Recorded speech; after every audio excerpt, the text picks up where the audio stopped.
Ladies and gentlemen, welcome back to the LZ. My good Lord, how is everybody doing tonight? Ladies and gentlemen, this is our night. This is our night.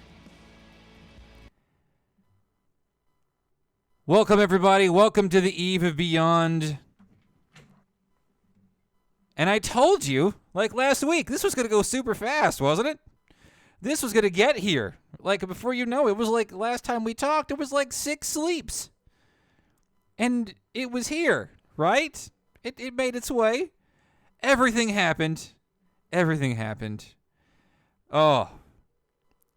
One more sleep, everybody. And my dude Sean Murray's doing a whole lot of tweeting tonight. I'm just waiting. Like, there is no greater artist in the world of facilitating blue balls than that man. And he knows what he's doing. He knows what he's doing. He knows the impact that he has on our balls that are blue. And if you're a lady and you don't have them, you probably have them, or you probably feel the same feeling. You're probably like, I know I don't have them, but I feel like I do at this very moment. How's that possible? If he keeps tweeting like this, he's going to drive me nuts. I know. He keeps tweeting, and it's like, please. What is this? How do I do the gib? How do I do the gib in human form? Is this right?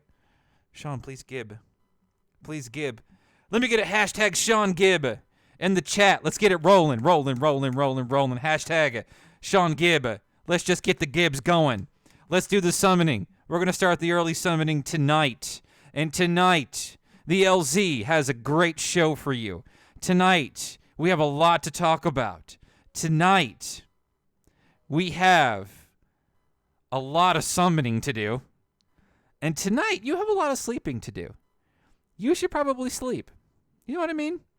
Especially for those of you who are around the world from me, right? I hope this 7 o'clock earlier time works. We'll see how that works for tonight. Here's how tonight's going to go. This is going to be an excellent night. This is the launch party. I don't have cake. Somebody I do know has cake, though. So we'll talk about that. But I want to kind of get sentimental for you, just a moment, if I could. And I'm glad tonight is the night for this.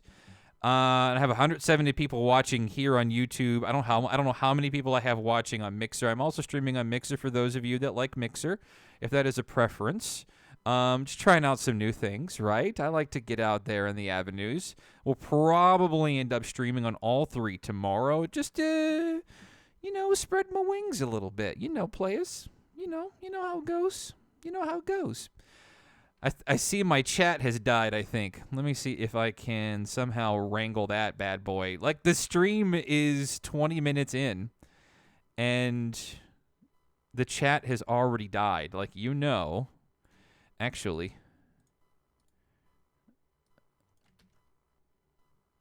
Let's try that again. Let's see if that does it. Sometimes a good kick in the pants is all it needs. I think that's good. We did it. Choo-choo height train rolling through, says JC Asteria. Thank you so much for the donation. And I want to talk to that donation right there. That was about where I was going to get to before I had to take a defibrillator to the chat. I want to get sentimental with you all for just a moment, and I got 177 people here, and I want to talk to you all real close for a second, right? I started this channel about 6 years ago, right? Unsurprisingly, Laughtercraft is a member of the LZ. Thank you so much for joining the LZ. And just so you know, if you join the LZ like Ivy Mike has, like DM21 Gaming has, like Laughtercraft has, you get a shout out on every upload. You get preference to join the LZ NMS-CAST when we start bringing calls on. That's just a couple of the perks. I'm honestly trying to create more perks because I'd like a dry mind on this.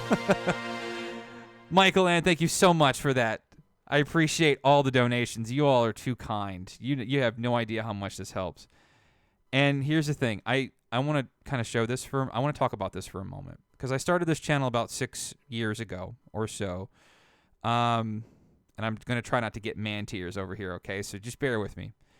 And my content has been on and off. Unsurprisingly, I was inspired to start my channel from Cobra, right? He just got up there and he started talking. A guy that, it just sort of captured everybody. He's the center post of the community. And I've always wanted to be a creator, and it was my time to jump in. But my uploads have been sporadic. I never really took it seriously until this year. And then January of this year, I made, just to try to hold myself accountable to something, right? To try to, thank you, Burp Select, for the sub. Thank you so much. Thank you for hanging out in the LZ. I wanted to hold myself accountable somehow. Like, I feel like I need goals or I just won't shoot for something, right? I won't fight for something unless I have a goal to go for. So I figured I would try that, right? And so in January, I set a goal for myself that I was going to hit 1 million views. Like, not subscribers, because subscribers... Thank you, Nexus. Thank you so much. The Nexus, that's a great name. You're gonna get a lot of attention tomorrow. I made a goal in January of this year to reach 1 million views on this channel. And at about that time, I was at around I was at about 825,000. And I'm like, there is just no way. There is no way I'm going to attain that. There is no way. I got to set something that's out of reach. And then I can't do. Patrick, thank you so much for the sub. Welcome to the LZ, everybody. I am happy to announce that as of today, we hit that goal.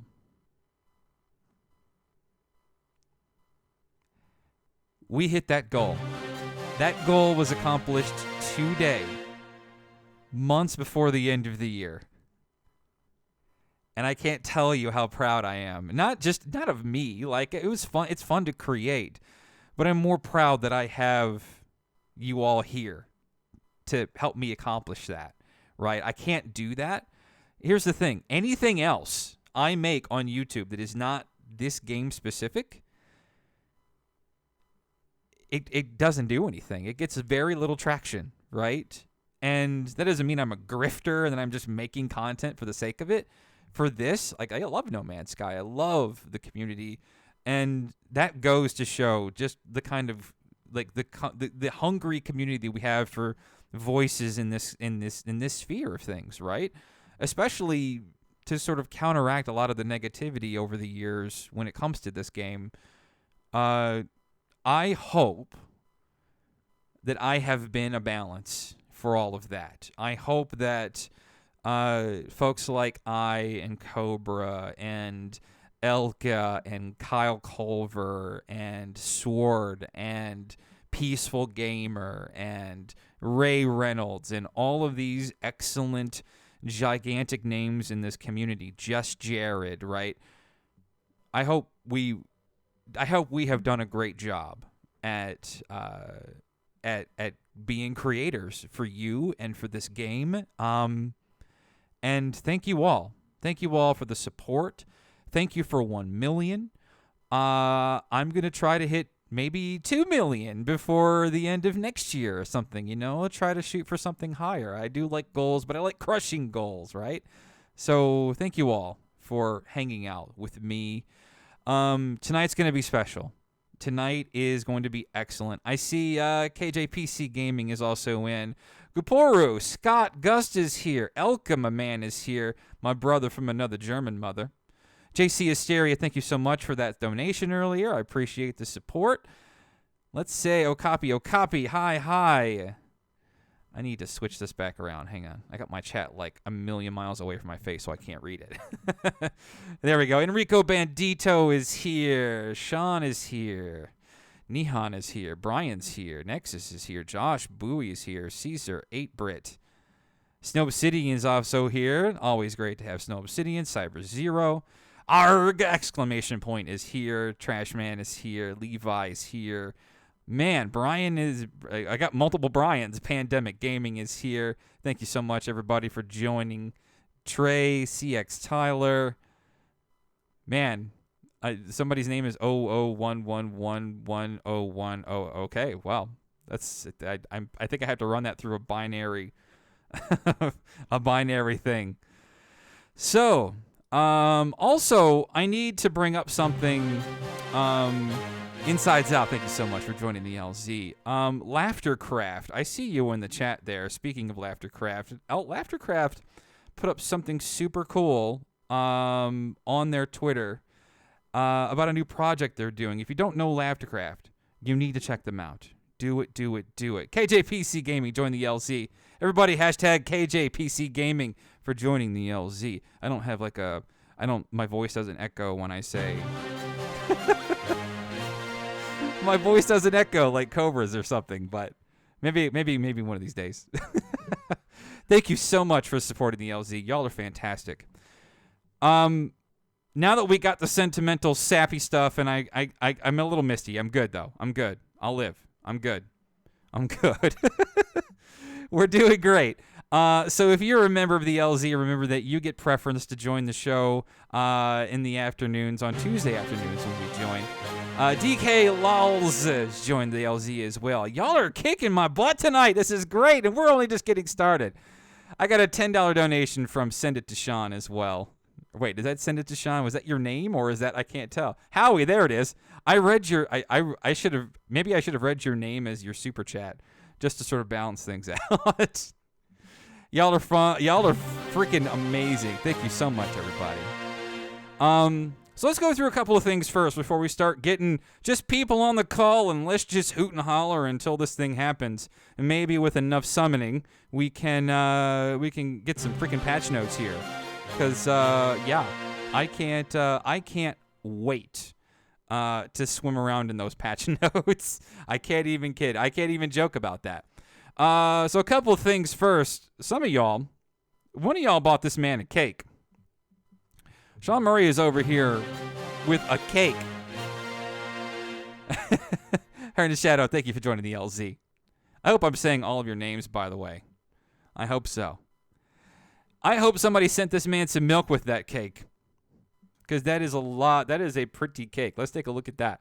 Let's read the card, shall we? Like a upstanding person. Sin City subscribed. Thank you so much. To Hello Games, congratulations on the release of Beyond from 4 of your biggest fans. Your hard work and dedication inspires us every day. So we've got Stripes by NW. We've got Adam. We've got Kyle. And we've got Tyler. A lot of big fans, right? This is huge. And I'm sorry, I saw somebody in the chat earlier say this is like a $10 cake in Walmart. That cake? Look at that icing. Look at that print. Look at that high res. Do you think Walmart sells shit like that? There is no way. Look at that. That's craziness. That's a good looking cake. Tempest, thank you so much for that donation. Y'all are fantastic tonight. So here I don't want to get negative for a second, right? But it was like kind of a back and forth on Twitter about another creator on YouTube, and everything that dude had to say about this game is completely incorrect from what I'm seeing here. Right? Come on. Like, I know that this has had sort of a rocky time, like, even for us, like, waiting for updates and communications and stuff like that. That's tough stuff, right? I'm with you there. But it's at the end of the day, it always works. It always comes together. It always sort of balances itself out, right? At the end of the day, like, hey, this wait for this was painful. Like, it was excruciating. I also want to know who it is they called to make that cake. I know they didn't send that overseas. There's got to be somebody in the UK that were just like, I know the best cake shop. So we'll just order it from there, and then Kyle from America is just like, here you go, I'll just chip in. What's your PayPal? Walmart UK. Yeah, there's no way. There's no way that's a Sam's Choice cake there. I'm pointing that way. Really, I'm pointing that way. You know which way I'm pointing. That way. There we go. There's no way that's a Sam's Choice cake. There's absolutely no way. So that's a pretty cake there. I like the little bow around the side too. That's pretty boss. It's good stuff. So also, I know that I whine about the No Man's Sky subreddit. Those of you who are here, hello. It's only because I'm a salty old guy or something. I don't know. But I want to give a special thanks to the No Man's Sky subreddit for hosting my video from today. They stickied it to the top, too. So, needless to say, my views have been off the wall today. So, that's wonderful. That's fantastic, right? And I tried, and here's the thing. This video right here, this video was sort of a adviso to new players and reminding existing players that is like, hey, when the game launches, there's probably going to be bugs. There's probably going to be server lag.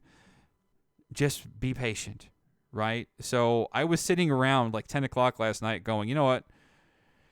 I should make this video, right? Because I know Beyond is going to be here in 2 days, right? I want to help as many people as I can. So that was the positive thing too. DM21 Gaming's in the waiting room. Absolutely. I can't wait to talk to DM21 Gaming. He's my brother from another American mother. East Coast American mother, apparently, from the way he was talking today in his live stream. It was like he just woke up Mark Wahlberg or something. Like he woke up and he's like, hey, I'm Mark Wahlberg. So they had that Boston type of thing going. Artillery says, LZ, how's the family? We're good. We're all good. And that was another thing that helped me sort of try to kick back up into the content creation sphere, is because like we got past the infant stage, or like the newborn stage of my little boy. Because that's folks, if you are not a parent and you are aspiring to be a parent, that's the hardest part. Newborns. Thank you for your awesome content. Get yourself a nice cheeseburger or something. Thank you. I will do that when YouTube pays that out. Yeah. The super chat is weird. Like it only pays out like once a month. So that's like YouTube is just like, yeah, you'll get it when you get it. Wow, that's like my notifications have not stopped since we started. We're all hyped, man. This is good. Beyond Eve, the eve of the beyond, man. Have we got the patch notes yet? No, we have not. But Mr. Sean Murray has been tweeting an awful lot today, which he does that. He's, yeah. If you get bugs and don't report them, you're not helping anyone. Pretty much. Yeah. I mean, it's helpful to whine about bugs, sure. But what's not helpful is to not help. Whining and helping, those are not the same thing. Here's something to go to the new hardware so you don't have to sell the kidney. Thank you, Inquisitor. So he brought up a community post that I put up the other day, and not to try to shill this or anything yet. I sort of putting the feelers out there. Of course, it was overwhelmingly negatively responded to, like I thought it would be. But I put out some feelers the other day. My PC is not in the greatest condition. Like it's, I've got an i5 in it from like 6 years ago. I've got DDR3 RAM in it. It's showing its age, right?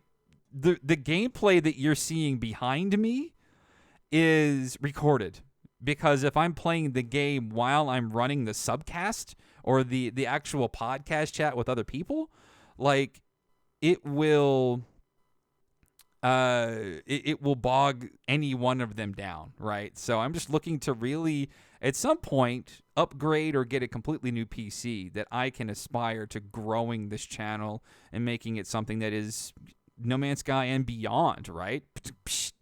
You know what I mean? So I thought about it, and I'm just like, hey, maybe I can consider crowdfunding this thing at some point. And so, of course, the people who saw that, which is weird, community post on YouTube, they don't, those don't always go to my subscribers, which is weird. I don't know how many times I've had somebody post on those and say, dude, I don't know who you are. Why are you in my feed? Good post, by the way. Okay, yeah, No Man's Sky is kind of cool, I guess. But I thought about crowdfunding it. I'm still thinking about it. But I'm not gonna do it if I can't make a good case for it. So trust me that I'm not grifting. Like, I work 50 hours a week for those that were like, get a job, LZ, and earn it like everybody else does. Well, that's kind of what I'm doing, right? But I feel that for sure. Joseph, thank you so much for the sub. Welcome to the LZ. Can confirm Potato Machine. Yeah, Crystal Red Punks, welcome, my brother. Yes, he is. He knows the rig. It runs Apex Legends, but a calculator will run Apex Legends.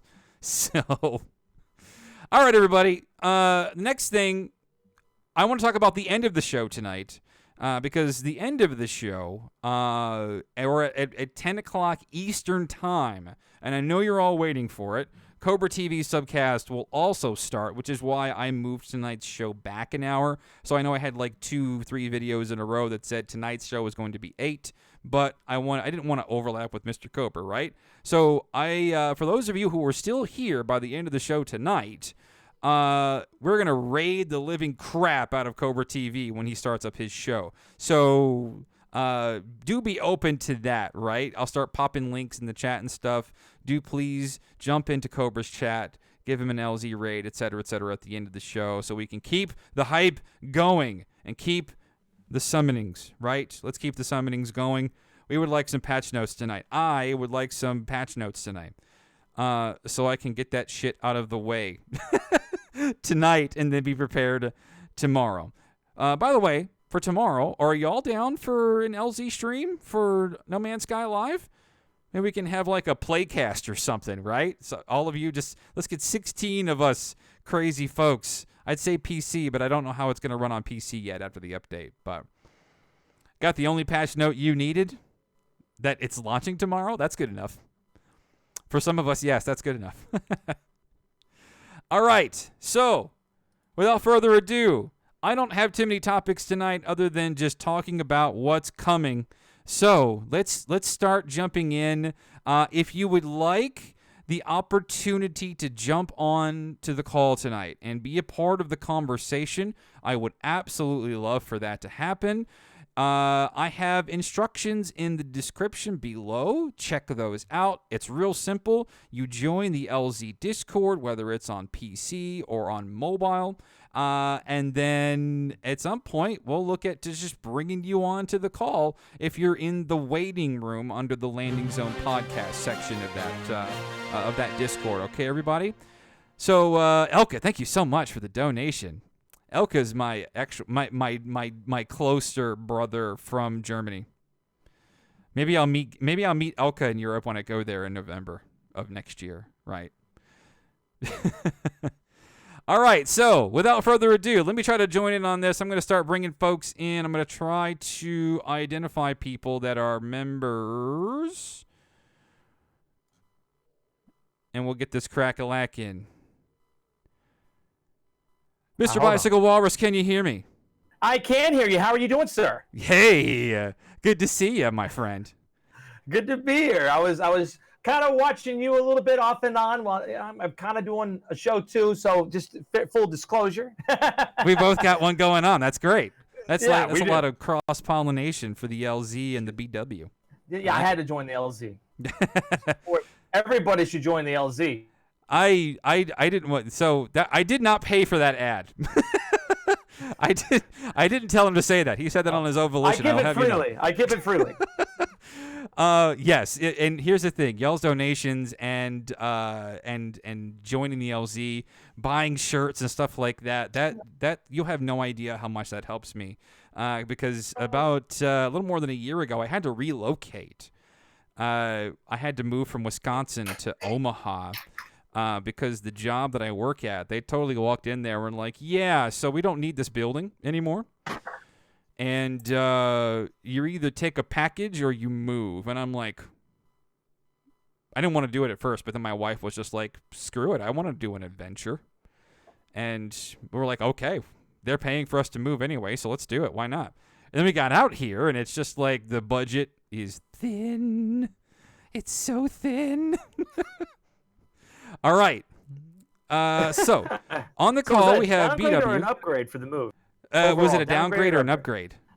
Yeah. the For move. which? Well, From actually, Wisconsin to- I like this game. Because all of the upgrades and downgrades, I can tell you. First off, I have 1 gig internet. Oh boy. I have 1 gig You got internet. 1 gig Also, internet. Adam AGT Whoa. is also joining the call. Welcome, Adam. Everybody. Hello. Howdy, howdy. I have 1 gig internet at this house, so not to rub it in, y'all, but 1 gig internet is super fantastic, by the way. And it's really cheap, too, in a metropolitan area. You'll be surprised how cheap 1 gig internet is in a not small town, which is weird. I didn't get an upgrade on the drive to work. Ooh. Ooh. Yeah. Oof. Yeah, the drive is, it's about 15 miles, but it's on like a major sort of like main vein of the city. And I mean, like overall, it's an upgrade for you because you're a content creator. I'm a content creator. We're both very passionate about making content and talking to our fans and things. The 1 gig internet, I have that. It's enough to have that. So screw the drive. You're good. it's more internet than any man needs, I think, which is not a problem, really. Yeah. That's not a complaint, FYI. I'm just saying that's lovely. Like I could probably share it with the whole neighborhood, my whole street, probably if it could go far enough. But anyway, like it's been good so far, but it definitely was a budget crunch. And then we came here, and then we had a baby. Well, I didn't do anything other than wake up in the middle of the night, but that's a budget crunch too. So I said, but I didn't do any of the physical work when it came to the labor part.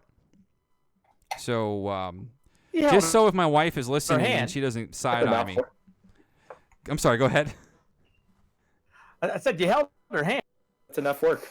I did hold her hand, but don't let any woman tell you or let you hear. Don't let any woman hear you say that. As a matter of fact, in the delivery room, I even made the mistake of just an even offhand comment. Durgan, thank you so much for that donation. Y'all are fantastic tonight. I love every single one of you.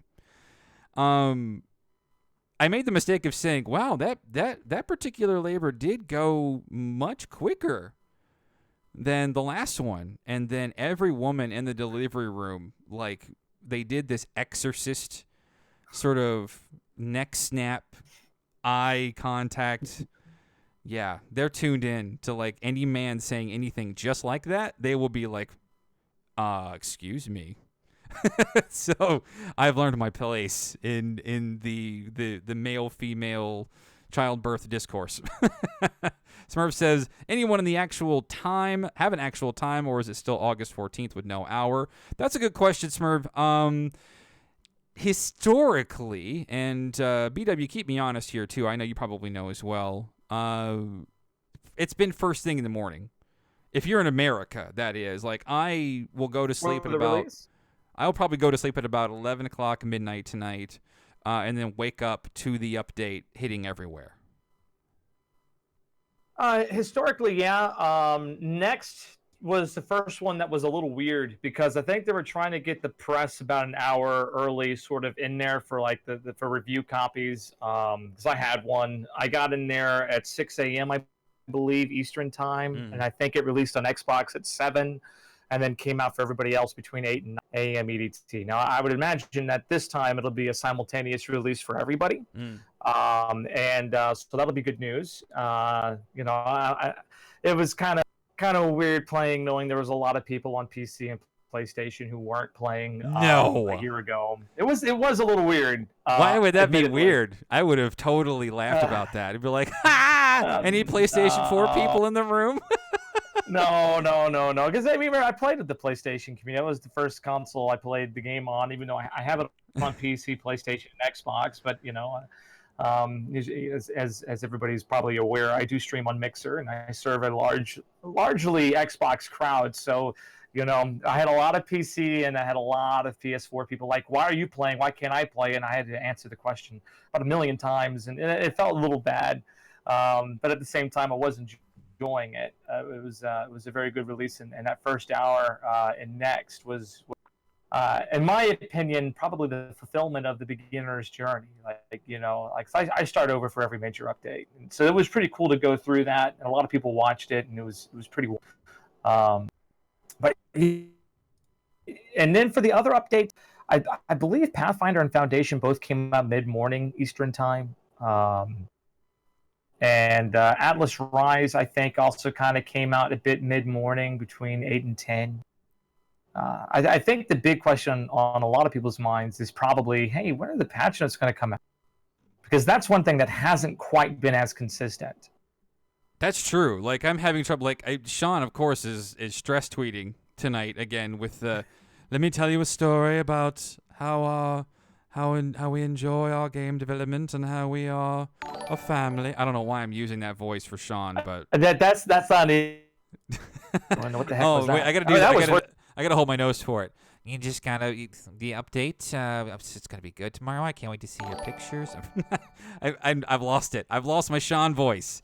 Oh no. Yeah, that was pretty bad. Sorry. Hey, by the way, everybody in the chat, let me know if you can hear okay.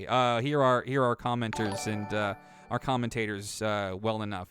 I see. I'm getting a lot of Mixer subscriptions here too. Thanks everybody on Mixer for joining.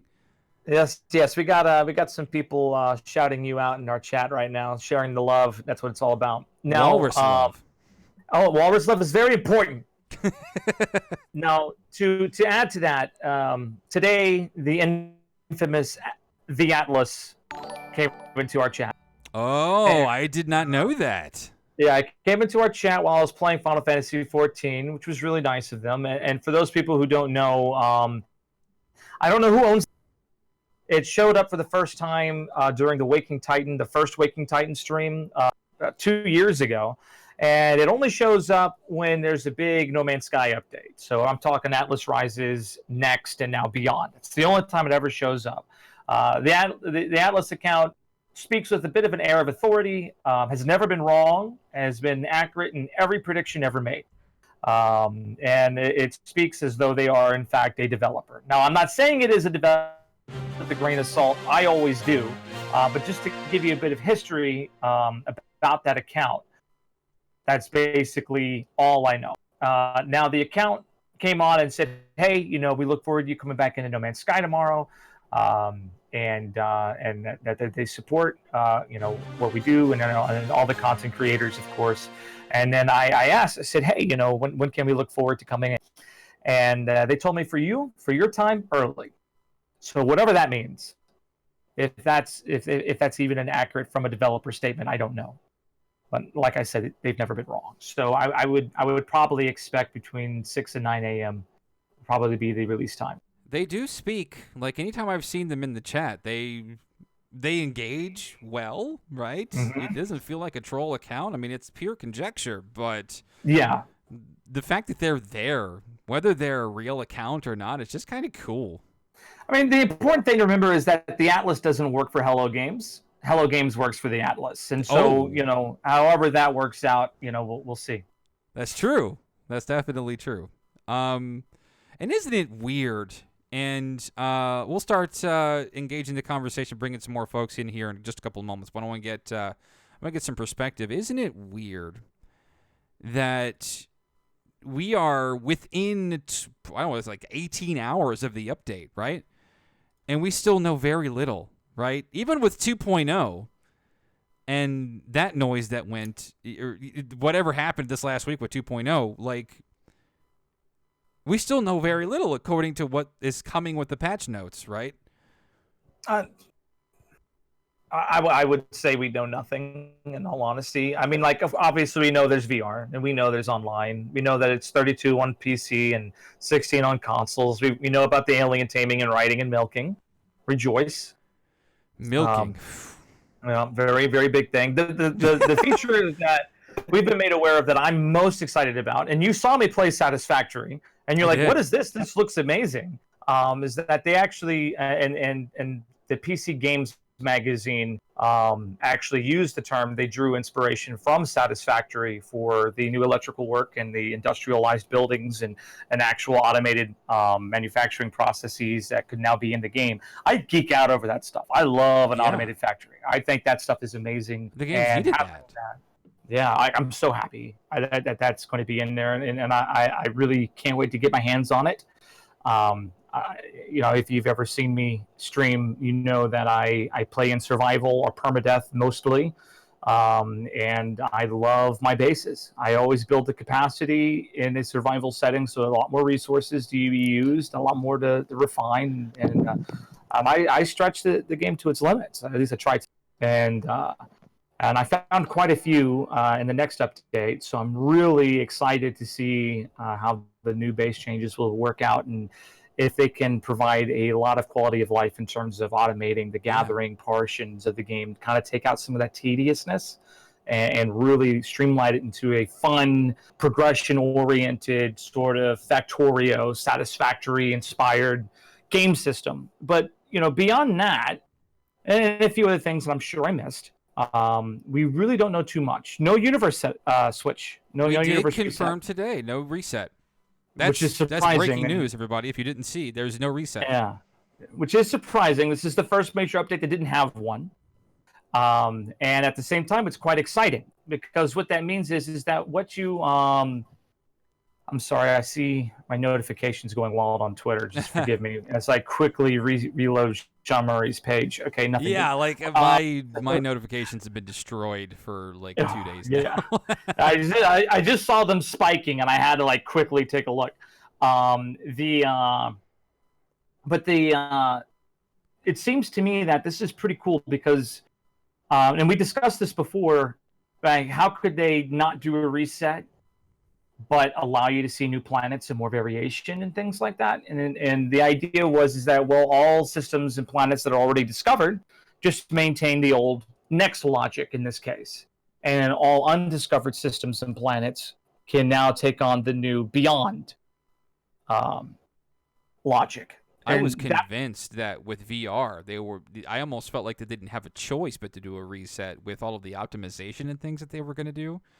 Yeah. That was sort of my logic of thinking, and your satisfactory comparison. I'm kind of excited for that because I've always felt like base management, farming, and things like that have always been a little too hands-on, at least as a requirement. Whereas I would almost like to see those kinds of functions, base management, farm management, and even just the factory setting of things, be a little more.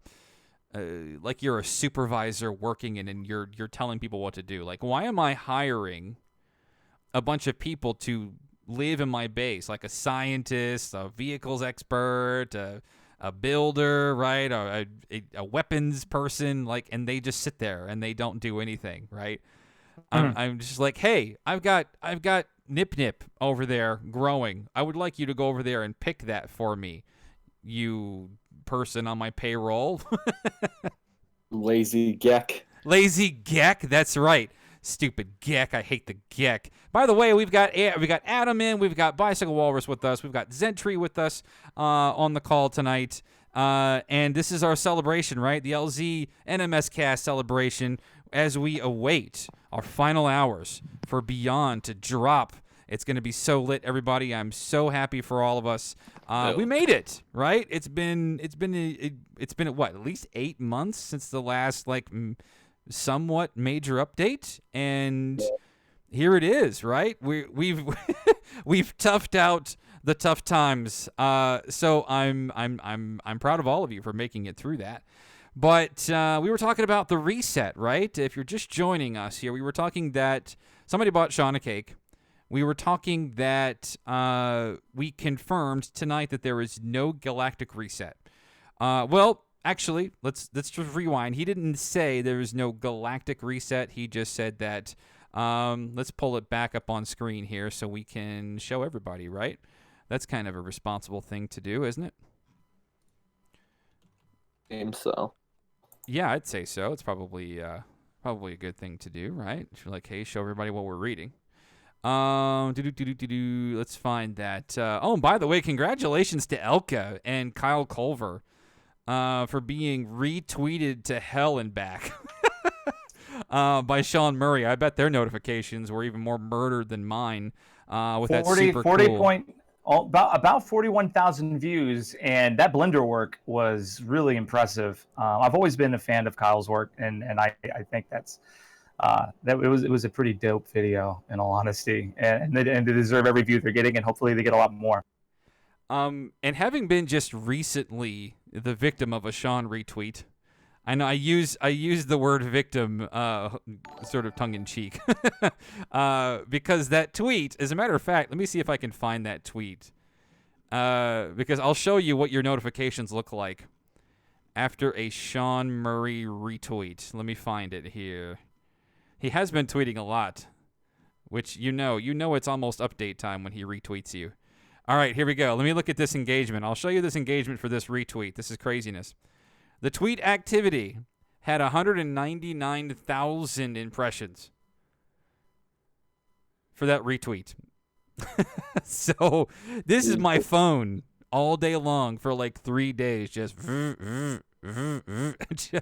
it's crazy. Oh, it got more engagements, probably because I just looked at it or something. But yeah, 196 retweets. Yeah, that's what your phone probably is doing after you're retweeted by Sean Murray. But yeah, Kyle Culver puts in a ton of work into his videos that I could admit that I have no time for. Like I don't have that kind of time to do anymore. It's craziness. So good on them for getting retweeted. They sort of did this sort of joint project, right? And so yeah, like good on them. Congratulations for having such an awesome video that was worthy of being retweeted for sure. What is our plans for tomorrow? What's the plan for tomorrow? What is everybody doing? For all day? What? Sorry. Go ahead. Oh, I said freak out all day. Freak out all day? Is anybody in here still got to work? Me. Oh no. You know what I'm gonna do? I'm so sorry. I'm so sorry. I took this day off as soon as I knew it was a thing. Like I literally didn't even ask in my email to my boss. I more so just told him. I'm like, hey, yo, I'm taking Wednesday the 14th off, and sometime in November. But those aren't related, and thank you. And he sort of sent back an email response that was just like, okay. I see a lot of people have to work, took the day off. Yes, I worked the afternoon. Oh, you worked the afternoon? Oh. That might somehow be even worse than working in the morning, I think. After work, dang. Peaceful Gamer, I booked the day off. Work, suckers. I read that as he put it. That's what he said. MMP3 Dexa says they're going to sit in a chair. What's up with the chair? Now that's too important. That's a chair. Like these are the things that please you. I've waited for 3 long years to finally have a seat. Yeah. Finally, I can use the sitting facilities. I mean, like, you know, I want to make a patio and overlook the beautiful landscape that's over here. Sit down. It's, you know, lounge. You know, like functional chairs is important. I'm gonna sit the whole day, and the next is just in a chair. You're just gonna sit there in a chair. Yeah. That's one way to get a fire team or whatever they called it. I don't think fire team is the word they were going with. I find this amusing though, Legacy Zero, because you came into one of my Final Fantasy 14 streams, and I was sitting in a chair, and I was just hanging out and talking with my chat, and you're like, "What do you do? You just sit there all day? What's going on here?" And this is your full-time work? This is your job for full-time, sitting in a game world? Sit in this chair and just, you know, relax, you know? I mean, like, that's like, look, sitting in a chair is important. You know, I honestly, like, and to take it to a more serious level, you know, I've long said that I feel like in No Man's Sky, I'm in this universe as an observer. You know, I can kind of see, kind of talk, explore and discover and watch. I can build my base, which is nice, but beyond that, there's not too much more. You explore and you observe, and there's a lot of people who love that aspect about the game, and more power to them. My desire was always to interact more, to be more a part of it. And now I can be part of the scenery. I can sit down in a chair. I can interact, and like it's kind of symbolism in a way, because the more you can interact in a game world, I think the more you feel like you're in it. And when you're in VR, as an example, and they're interactables, and you can sit down and relax. And I come from a background of playing Final Fantasy 14, a very social game, and being able to sit in the throne, or have a fireplace and actually put chairs around it and people can sit in it. That is actually quite satisfying, and interact with the world and be a better part of it. I think that's, honestly, I can see the appeal. That is true. It's nice to be sort of connected to it, isn't it? Yeah. I just want to call out real quick before we continue that the channel right now has 262 viewers right now for the LZ NMS cast. So thank you so much, everybody, for joining on these final hours until we get beyond, when we wake up in the morning as if Santa has laid out his gifts onto your living room floors, left your Christmas tree lights on, and your dog didn't bark once for some reason. I don't know why. But the dog never barks at Santa Claus.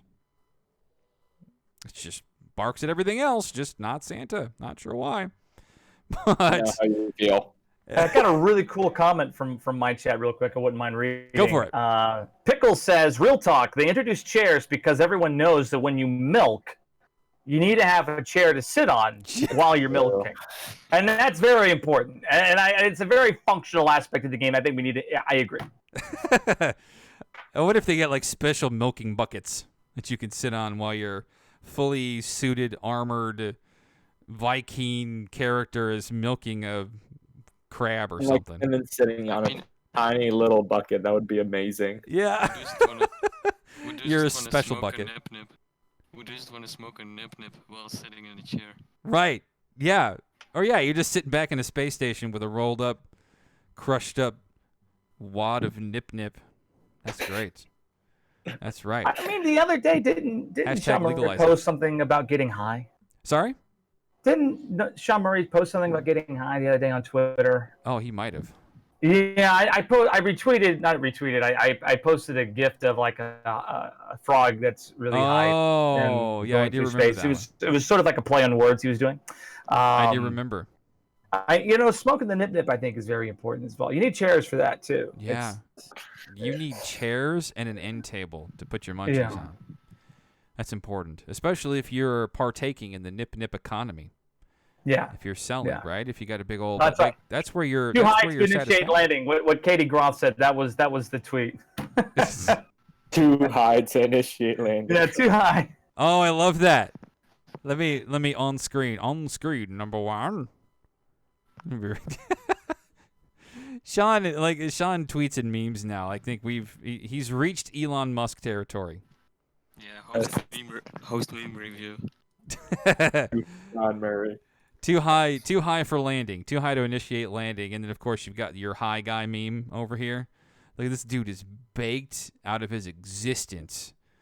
Like, he is in the quantum realm right now, looking for Ant-Man. Little did he know. Dude, his eyes. So, we got some other little tidbits from the trailer, right? The trailer was a big, important landing. That was last week, just recently, right? I don't even know the days anymore. Like, things are just sort of blurry now in this sort of exhaustive wait. But we got some new sort of confirmation of some things, right? We saw a lot of cool stuff. We saw deeper oceans, it looked like. Obviously, they haven't reset the terrain, so they must have found a really special, nice place for just this particular ocean that looked really good, right? And then aside from that, like things like ships, which were also confirmed today in an article that was by the VR folks. I just moved my whole thing here. What did I just do? So we're able to customize them? Is that confirmed? That is unconfirmed yet. Like, and that's just some of the stuff we don't know yet. Now, we do know that ships are Ships are definitely Essential. they're definitely bigger. They definitely look more detailed. As a matter of fact, let me try to pull that up here. I know that I have the trailer somewhere, and we can just sort of get that in the background. Big hauler. Chris is here. Now Thank you, Chris, for in the sub. VR. Let me get that going. Media source. Bear with me here. I'm going to work some magic on the screen for us here so we can celebrate this. The footage that you're seeing now is obviously not No Man's Sky Beyond. If that hasn't been made apparent already. I haven't noticed. Yeah, you haven't noticed. Hang on. Sorry. I'm just setting it up. I'm getting it. I'm getting it. I'm getting it, I swear. I'm getting it. There it is. There's the trailer. It's there. We're good. All right.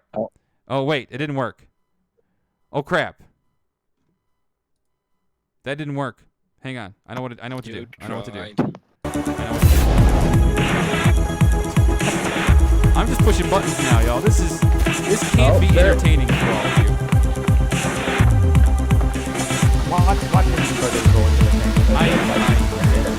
Some hateful stuff. I mean, that's it. It's not hateful, okay? It's that's what people tell me all the time. And now that I get to watch you do it, it's kind of like, yeah, no, that is kind of fun. Listen to you.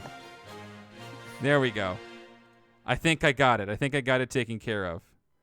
And I'm just going to say haters going to hate. That's what I'm saying. That's right there.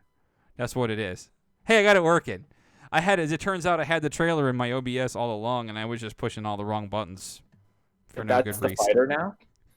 But, yeah, no, we've been looking at the ships. Like, that's my most. Like, they went in and retooled this game from the ground up to facilitate for VR. And it's amazing just looking at a lot of what they did. Like, at least going by this trailer, trees are bigger, right? Like, the trees in this are, to me, a lot bigger. The ships are double in size. That magazine article that was posted to Reddit that I read today confirmed that. Sean's words, right? If you're looking at the ship right now on screen, look at how big that ship is compared to the character now.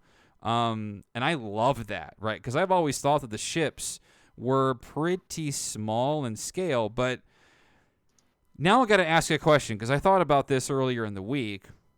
Like, now that we know that ships are bigger, what does that do for trade posts, space stations, and other places where you land, right?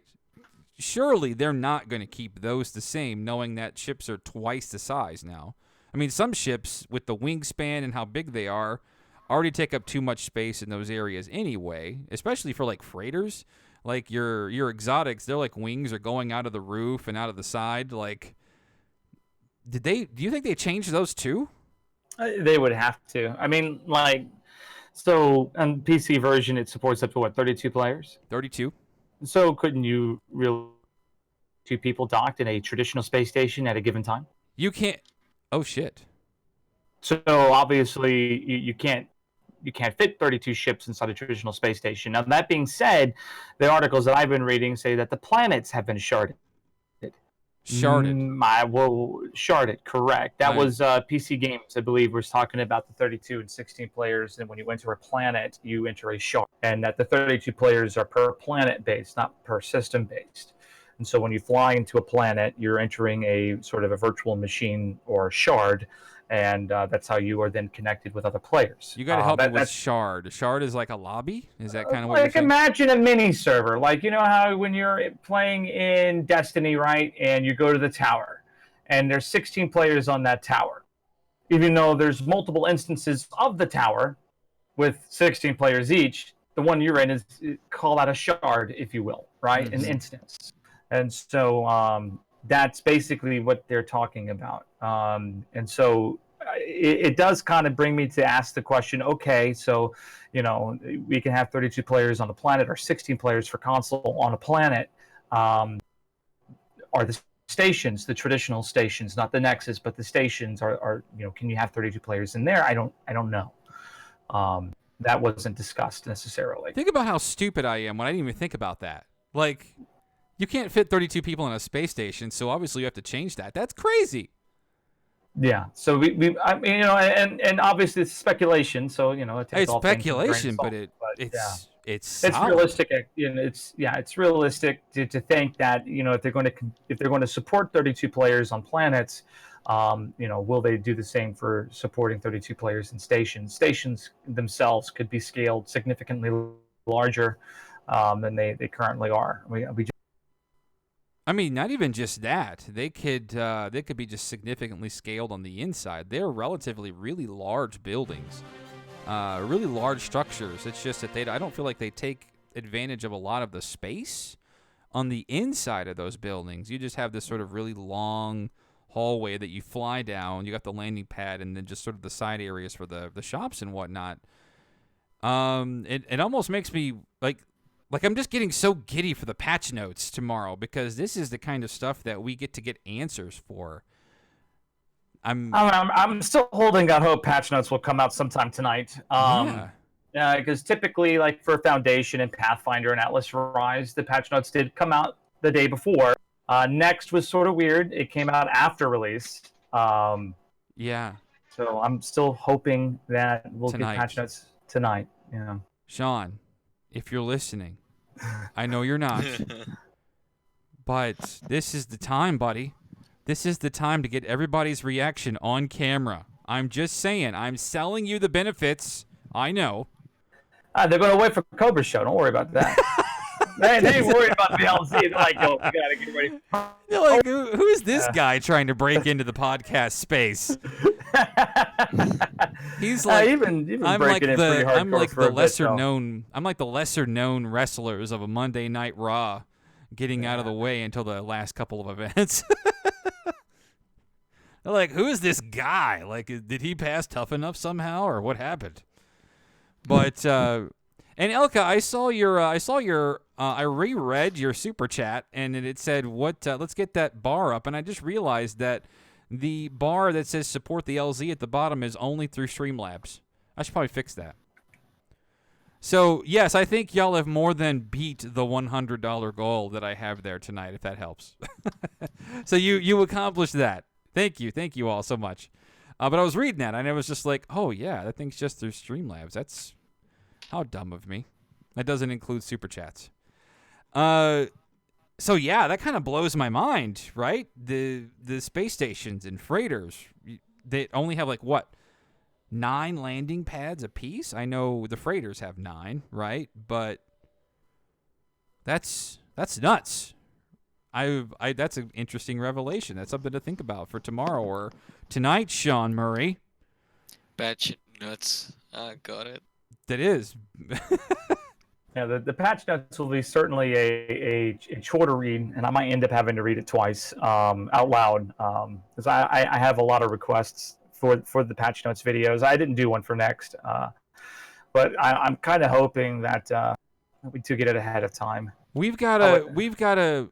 Folks, I would hate to stop playing to read it, Look, here's. I want to do a special summoning for everybody in the chat. Okay, I want you to all to get your hashtags ready. Okay, this is very important that we do this. It's very important that we do this for all 277 of you in the LZ right now.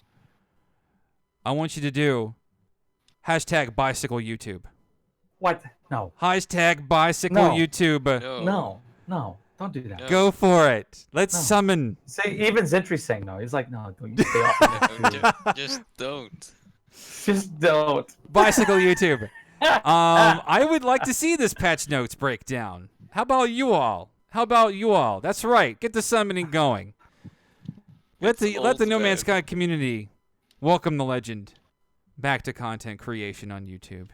I'm just saying, it's a personal request of mine, damn it. A man can want things, even if the things don't happen. That's just sort of me wanting the patch notes right now, and that's probably not going to happen, Sean Murray. It's not gonna work. I like that reverse psychology you've got there, Zentry. It's not just you bugging me either. I got work to game breathing down my neck about my YouTube channel right now too, and I'm like, God damn it. Yeah, And, it's tempting, isn't it? Though, man, making videos is fun. It is fun. And I got to give you props for what you do. Like I couldn't stream full time just because I don't know. Streaming for me is not the same as just editing a video. Like, and it's weird to me having an audience that watches me play a game. I don't know. I almost feel like I'm too, what's the word? Introverted for that, which is weird because I'm running a podcast talking to people on on Discord and things, and I sort of felt like a comfort zone there. But how do you do this? How do you accomplish this full-time streaming thing? J.R. Jones just donated to the super chat. Everybody, thank you so much. Hashtag JR. Honestly, it's one of the most exhausting things I've ever done. And I don't mean that in a bad way. You're always talking, and then you're always being watched, and then you start noticing your movements and how often you scratch your nose or pick at your hair, and then you kind of forget about it. So all your weird little mannerisms kind of come out because you get so used to being live all the time, right? And the worst part is when you sleep. And you're dreaming, and in your dream, you're not in front of your stream or anything, but you see chat scrolling, and you think that people can watch you all the time. It's weird. It's psychologically exhausting. Don't they have like a name for that where you just vividly dream, like your first day at work or something on a new job, and you just go home and you vividly dream about it, like so much so that you're nauseated by it? Like you wake up and you're like, ugh. Oh, I mean, but here's the thing, though. Like, in all honesty, it's been one of the greatest joys of my life. I left the job where I was making a six-figure salary. I'm making a fraction of what I used to make, which is why I always think it's funny when people think I do things for money or for views or clicks or whatnot. It's like if I go back to work where I was working, because I was making a handsome salary where I was. I always get a laugh at those folks that are just like, "You're doing this for clicks or views," and I'm for like, the clicks. "Duh." Yeah. I mean, it's very important, and you of course don't want the journey to end. Mm-hmm. So you're gonna, there are certain things that you can do, but the important thing is I just try to practice a sense of honesty and I know that there are times people do not like what I have to say, but I'm sorry. That's who I am. That's what I think. I offend you in some way, but honesty is my best policy, and I don't think anybody wants to watch a content creator who will sit there and lie for views. KTPC Gaming, thank you so much for stopping by. I'm sorry, I had to sneeze there. Bless you. But but yeah, it's weird. It's a little weird, admittedly. What's a day in the life look like for BW, the full-time streamer? Like, walk us through, if you're open to it. Walk us through sort of what your daily routine is like, prepping for a stream and getting psyched forgive up. Me. Yoda is singing on my stream right now because I just got a tip. What was your question? Is that your backpack Yoda? Yeah, it's backpack Yoda. I'm sorry. What was the question? Run, jump. Yeah, jump now, breathe. Yeah. So the question was, what's a day in the life look like for BW as far as your daily routine? Like, walk us through if you're open for it. What your routine? So I wake up, let the dog out, start the stream. I have like a 15-minute pre-roll that runs, let everybody know I'm going live, make my coffee, feed my dog, and then sit down and do the show. I mean, and then it pretty much runs until my wife gets home from, and which is already a good 8 to 9 period of time, hour period of time. And some days, depending on what's going on, I get off and help her out, and we spend time together, watch TV, whatnot, go to bed, just like a regular person would for an 8-hour routine. But right now. And Yoda's singing again. Thank you, Yoda. Get those donations. Yeah, it's great. Hashtag DM21. Thank you guys. Thank you guys so much.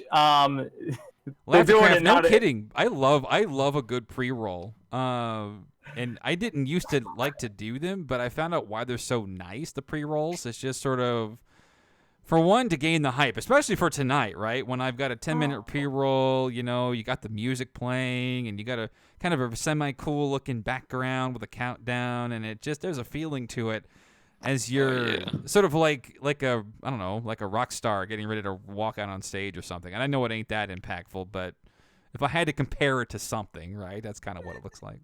So the pre-roll serves a couple different purposes. One, it takes time for YouTube, Twitch, or Mixer, or whatever your platform is, to actually send out the notification that you're live. There's a lot of work going on in that 10 minutes. Yeah. So and for some platforms that can even be an hour after you go live that the push notification will finally get delivered. And Mixer is a little slower when it comes to those push notifications. So, the 15-minute pre-roll is actually pretty important. So not only that, but then it gives me time to get the ad out on my Discord and to get the ad out onto Twitter. And then it takes time for people from getting the push notification to getting around to actually getting up and maybe turning on the stream. And a lot of people are like, did I miss it? Am I late? Did you already talk about this? Or, catch me up. And you can really subvert a lot of that. That was me today when I joined your stream, and I was like, hey, he's talking about NMS-CAST this morning. I was like, yeah, that was 6 hours ago, buddy. But, Well, I was at work, and I was actually doing something today. Yeah. Which is different than other days when I'm not. But the server admin for the Wi-Fi doesn't let me connect to anything gaming related. So I have to go to 4G. The 4G in the building is doo-doo, so your stream is just a slideshow at that point, and I'm just so is your audio, and I'm just like and I'm trying to cut it down to 140p, and nothing works, and I'm like, shit. That's too bad, man. That is too bad. Feels bad, man. Feels bad. No. But as far as the overall routine goes, man, normally I've been doing a lot of variety streaming over the last couple of years, and so one of the things I always try to take a look at is I try not to play on trend games, but it is a business, and I do have to make money in order to pay bills and things, and to keep the lights on. And so you do look at what's trending, what's hot, what's new, what's the news. I've been spending way too much time on Twitter because of that, and you got to educate yourself a little bit too. You don't want to show up on air and someone asks you, hey, what do you think about this? And you go, I got to tell you, and I was tweeting about this today. The sort of news cycle for No Man's Sky has sort of been nonstop, even though we don't. It's weird that we know very little about this update, but the news has just sort of kept churning a little bit with each article or each tweet or each trailer analysis or whatever. And if you follow me on Twitter, I bark a lot about shit like politics, right?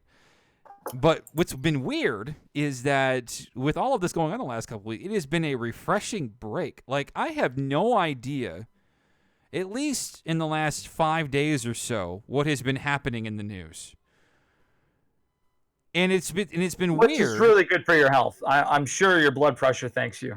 I feel really good this week, right? And it's just weird. And for all of you watching, I want you to know something, right? If there is something that you are just up to your neck in, right? Whether it's the news or politics or social interactions or just how stressed you are at work, right? You have no idea how rewarding it is to your just sort of your mental health and just how you feel and how well you sleep if you just sort of disconnect yourself from that kind of stuff, right? That is.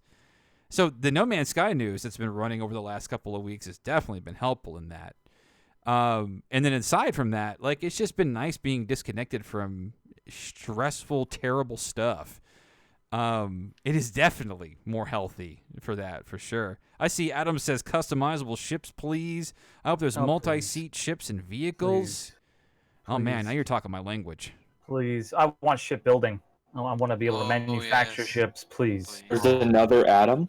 What? We got an Adam on the call with us too. Speaking of which, if you're still wanting to get into the conversation tonight, don't forget to follow the instructions below in the description.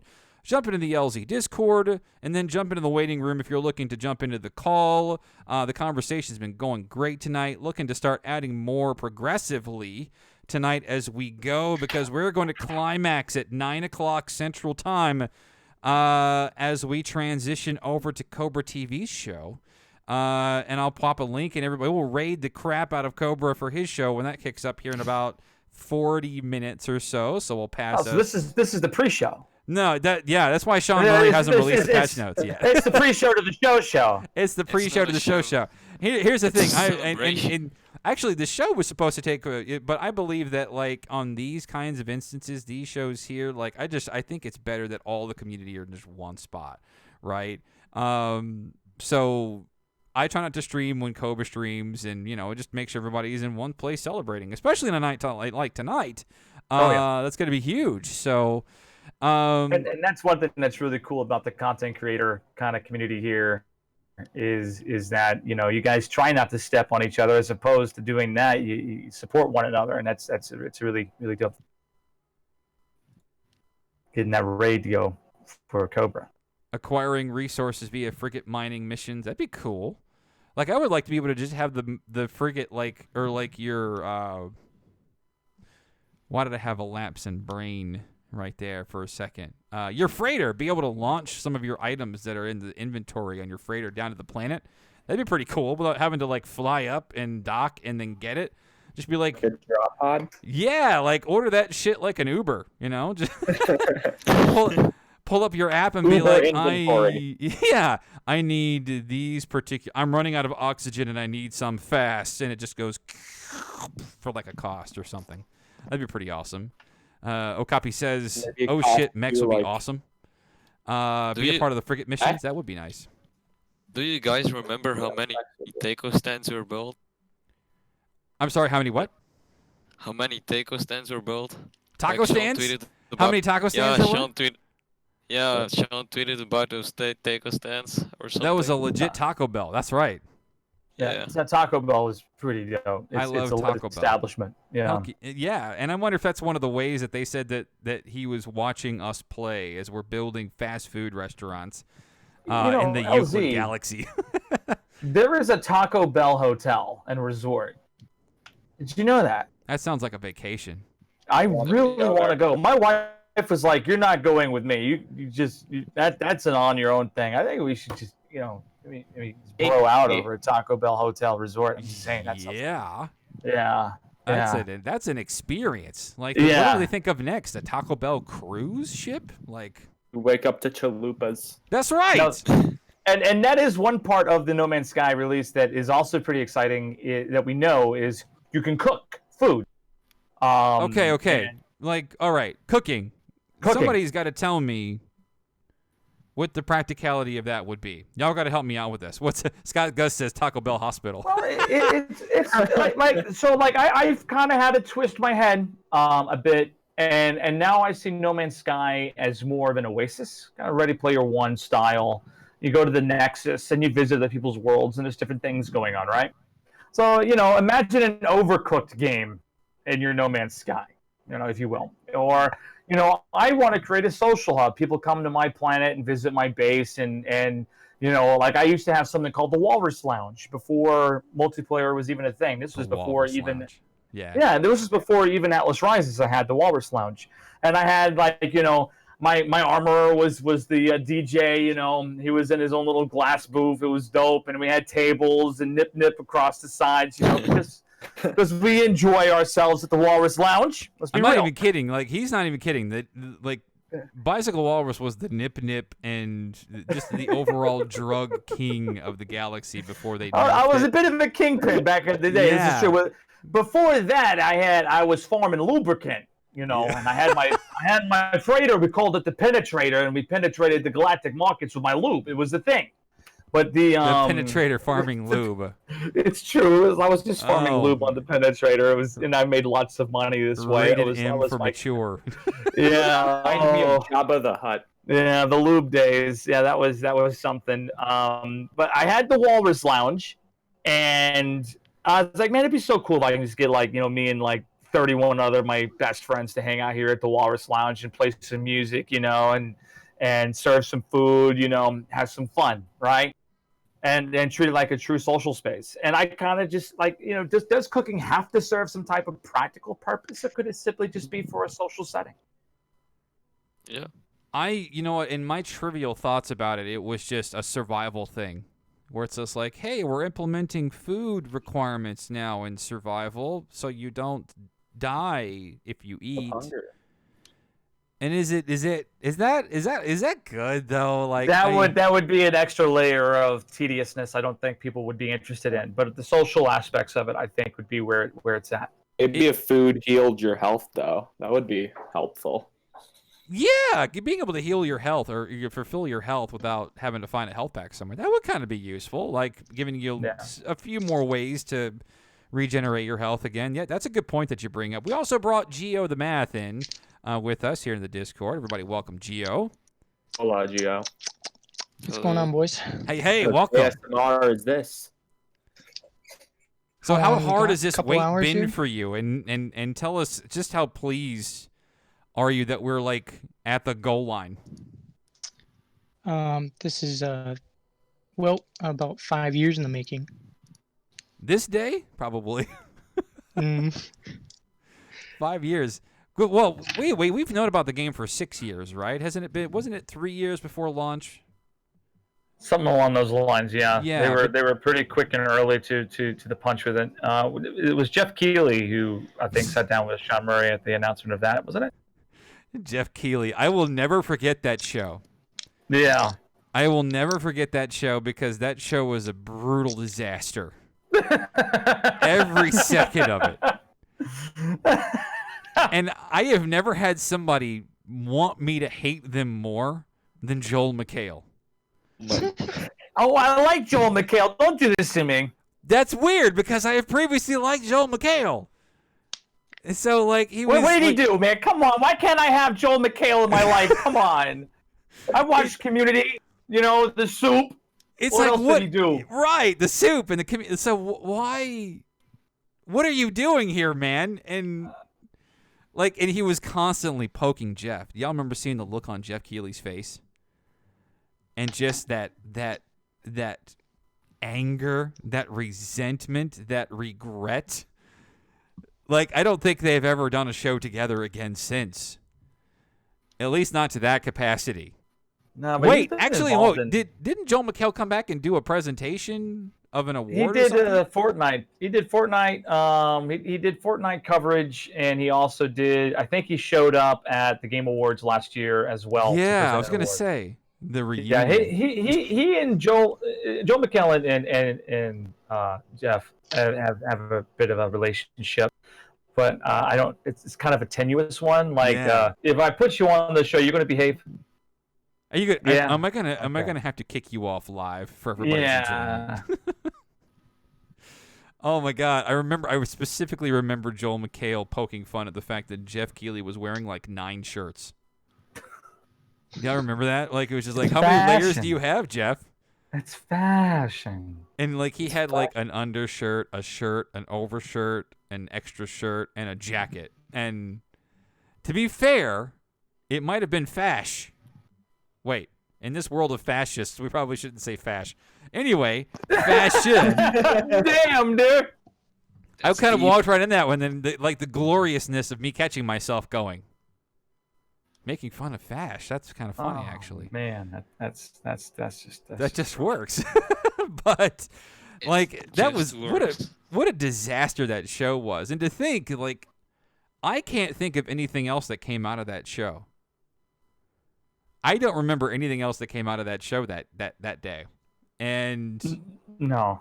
that was crazy talk. Yeah, he had a slow day. It was, yeah. Like, there was like a Grand Theft Auto rock concert or something that they aired or something too. That night, The interesting thing about it is that I think later on, Sean Murray actually talked the story where he was talking to Jeff Keighley and kind of explaining what his game was, and Jeff was like, "Yo, that sounds like a big concept. You want to go to the big times? I can do that for you." And Sean, I think, was like, "Yeah." And maybe nowadays, I think, please take what I say with a grain of salt. I could have swore I read an article where Sean mentioned that he kind of regrets going on that show and talking about No Man's Sky the way he did when he did. I'm being told that he did say that. Yeah, that going on the Jeff Keighley show was a somewhat of a mistake. He thought it was a mistake? Well, he wasn't ready for it. I think yeah. Probably the better analogy. That is so Sean, though. Like, that is 100% Sean. Because he is so absolutely nervous about everything. And to be fair, right, when you're trying to pull something this risky off, like, like, I would be afraid that nobody would know what the hell they're looking at, too. But to be honest as well, and Dave Langer in my chat is telling me that he also said that if he didn't go on, that they may have actually ended up canceling the game. So that maybe not so much of it was a mistake, but more, let's say, I wasn't ready for it. That's a good point. Like, had it not caught the buzz that it did and the studio flooded and they lost everything, would we really have No Man's Sky at this point? It's food for thought. Yeah. I mean, you know, it's the team that developed Joe Danger, and then their studio gets flooded.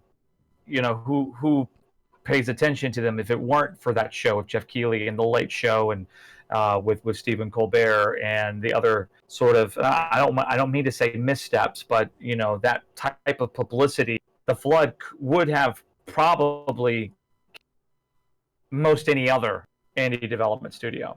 Especially considering how much of the game and how much of the code they lost. Speaking of like publicity, like for the game, I think besides those big things like E3, the one person that should get credit for publicizing this game has to be Cobra.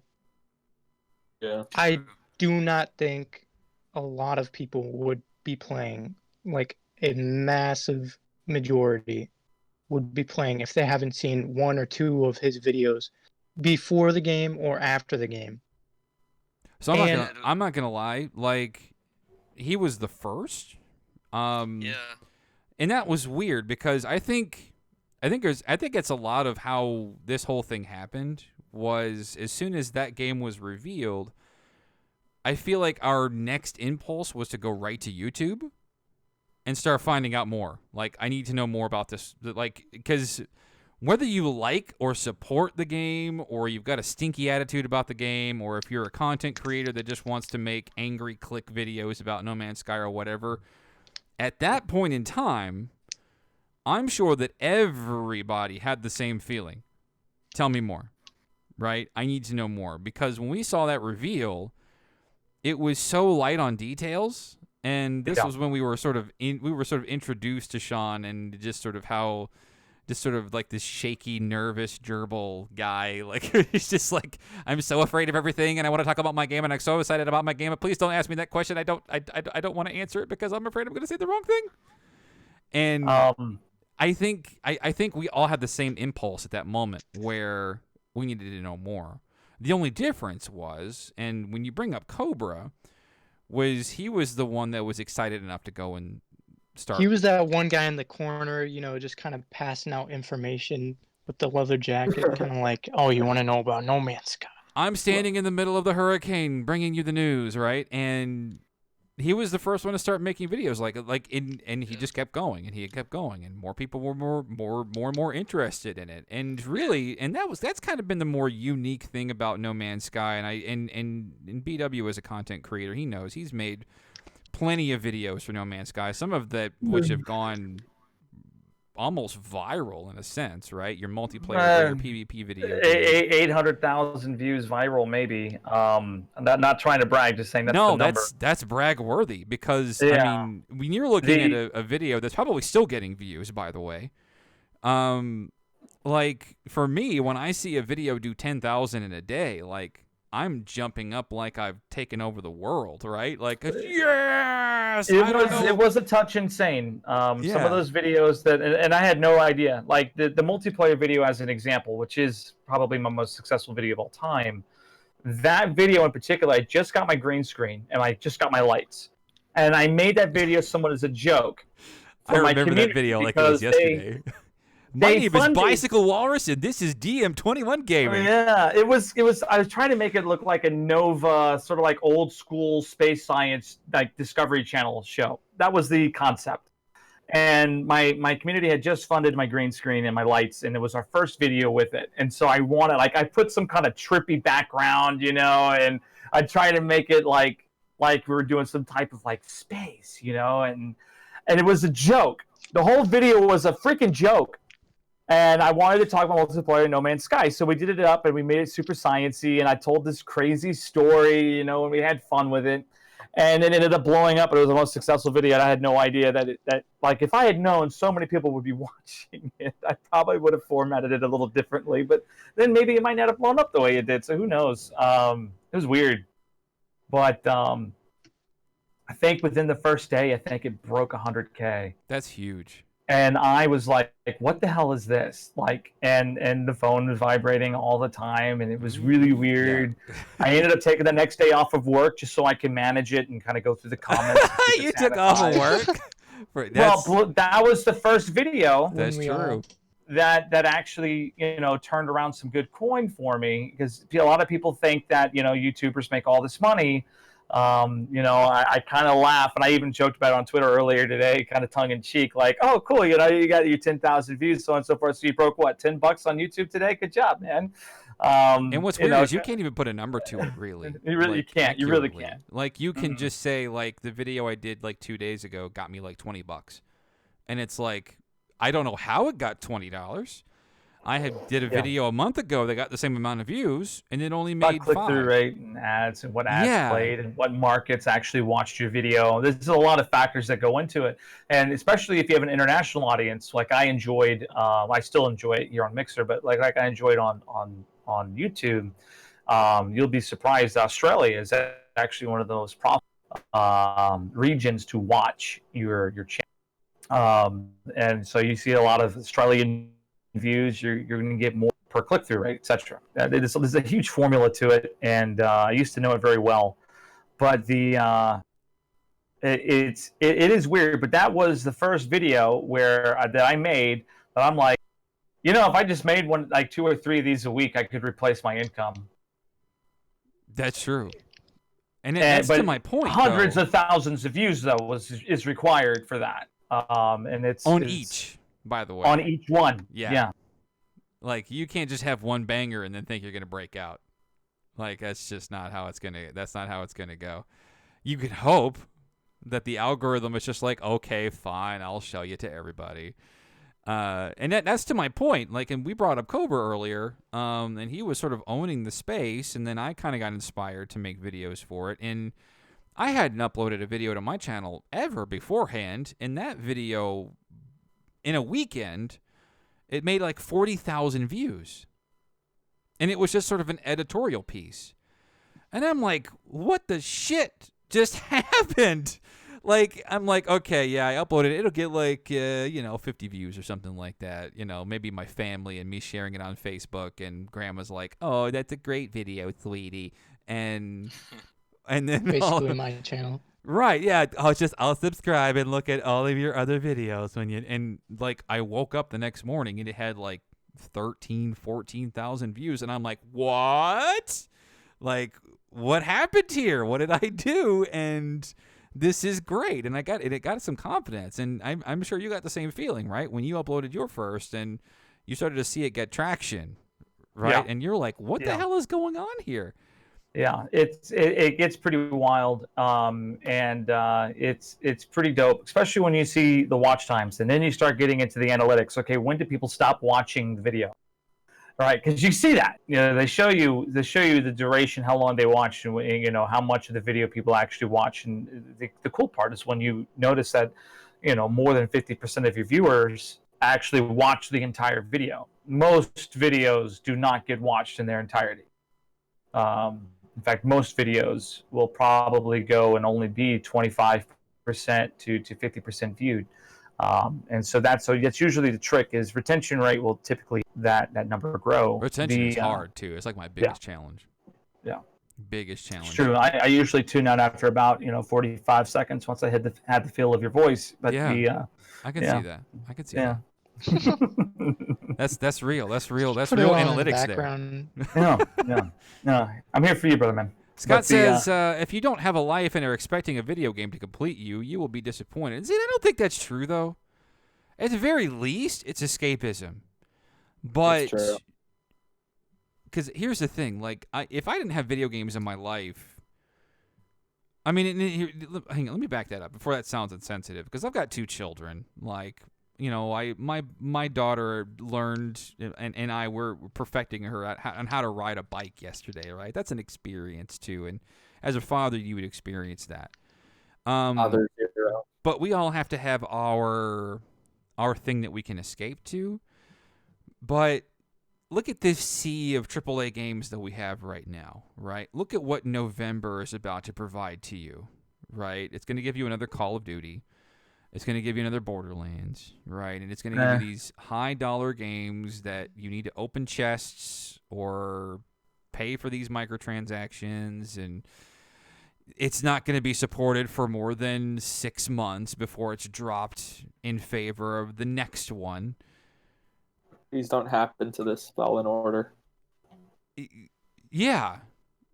So, I mean, then you look at a game like No Man's Sky, and I was saying this throughout the week, that for all of the yelling that we do about the AAA space, for all of the complaining that we do about loot boxes and microtransactions and how these things are working today, like the big hot topics and how some developer or publisher screwed you out of your money for whatever reason in the discourse these days, this game is doing it right. And so where's the attention here, right? And so when I look at something, like when I think about something completing me, now No Man's Sky doesn't complete me, it completes my day. If anything, I would argue that being a creator for a game like No Man's Sky completes me more than the actual game does. Like, I love the game. I like to take breaks from it every once in a while. But I also really love to talk about it. And I like to engage with the community. And I like to talk with people here and in the chat and things like that.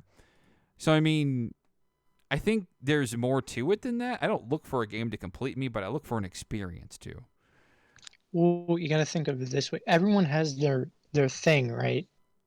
Like sometimes I run, or someone would like to draw. But like video gaming, especially in this is quite different actually, because our community is so tight knit that you won't get lost like in, say, something like the massive following of Fortnite or something like that.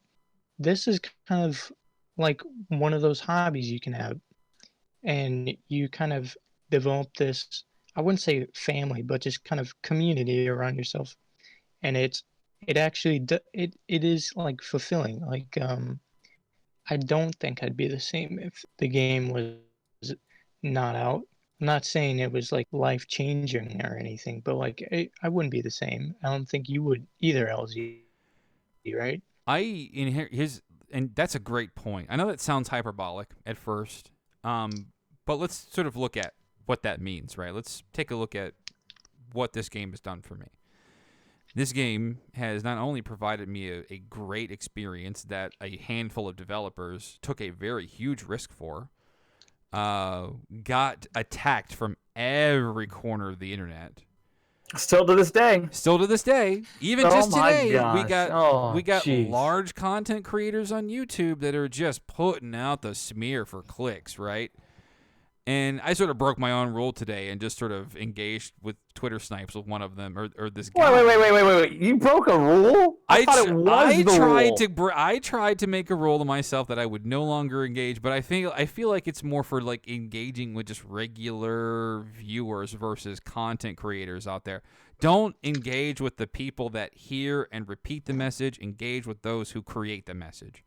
Is sort of how I'm looking at it, right? If you got some rando really on Twitter that's just like, yeah, well, Sean's a liar, I'm just gonna be like, bro, like, I'm not gonna waste my time trying to convince you because I don't think you're here for that. But as far as the content creator that goes out of their way, which was an absolute fail for that creator, by the way, which kind of speaks. it kind of speaks volumes to me that a video like that now gets so low generation of views versus something positive. Like it's not just the views too. It outraged a lot of people, and not just people who normally play No Man's Sky. A lot of people like, yo, what are you on about, man? You know, Sean Murray has won accolades and awards from his peers and from the players. those comments yeah, were like surprising to me. Like the like to dislike it's rating was like reversed. It's night 10%. night and day from 3 years ago, and that's a big thing. And a lot of people like really confuse, because I do criticize the game from time to time, and people know that. But they confuse that criticism for hate or wanting to get hate clicks, which is not what I do. The thing is that I absolutely do love No Man's Sky. I have a passion for it. I wouldn't be sitting here on the eve of Beyond talking about it if that wasn't true. But there's one thing to be critical, and there's one thing to say, hey, you know, this needs improvement, and that was not handled correctly, and things like that, than it is to say 3 years down the line, the line. Freudian slip. A little bit, yeah. It's a little weird 3 years down the line, and They've come gone after beyond Sean Murray. making up for it. Yeah, they've gone above and beyond. You know, beyond. If you would you have know. shown me that video, if somebody would have sent me that and told me that it was from 3 years ago, I would have believed you. Yeah, because you actually watched the video. I actually watched the video.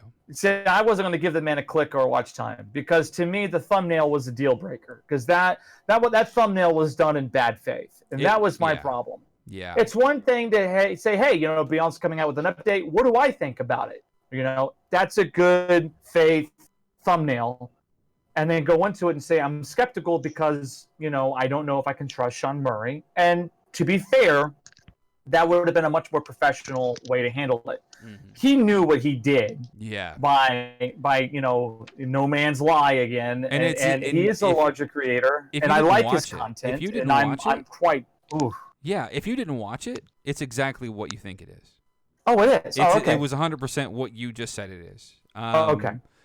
And I'll be honest, I checked out halfway through, and I don't want to bash the guy, right? Whatever. It's just that here's the thing: like when you've got 350,000 subscribers, right? And I feel like you have and this goes for anybody on YouTube, right? Your reactionary and your cynical clicks, right? Like your Young Yaz and stuff like that.